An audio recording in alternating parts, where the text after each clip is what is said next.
Hello, dito naman po ako sa kusina. Nagluluto po ako ng sinigang. Pagkain ko. Gagamitin ko sa sinigang, lemon. Nagpainit na po ako ng mantika. Ilagay ko na yung mga sangkap ko.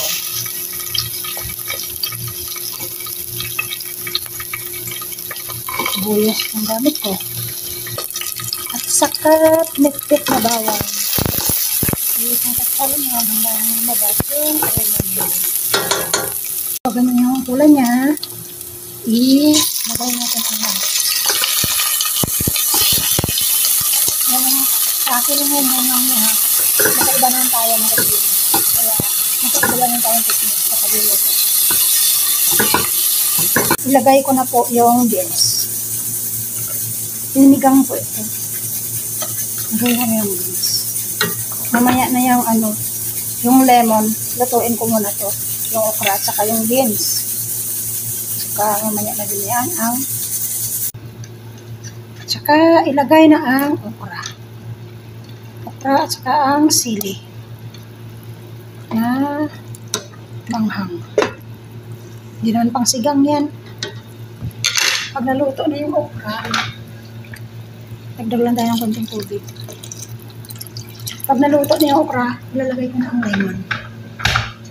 Ng lemon. Ito yung pangsigang ko. Kasi walang sinigang mix ako dito eh. Ito yung gagawin ko mga pangsigang. Subukan natin to. Masarap yan. Kasi may kamay pang nakasali yan. Pero nagugasan lang ako ng kamay ko. Wow, mabango. Mabango yung lemon. Wow! Try nga.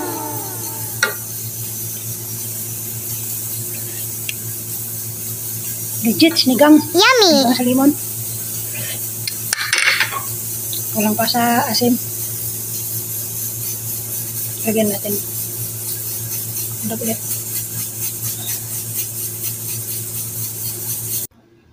Ito na yung sinigang ko sa lemon. Kain po tayo. Saka yung rice ko andyan. Chocolate pa. Ayan, rice. Kain na. Kain na.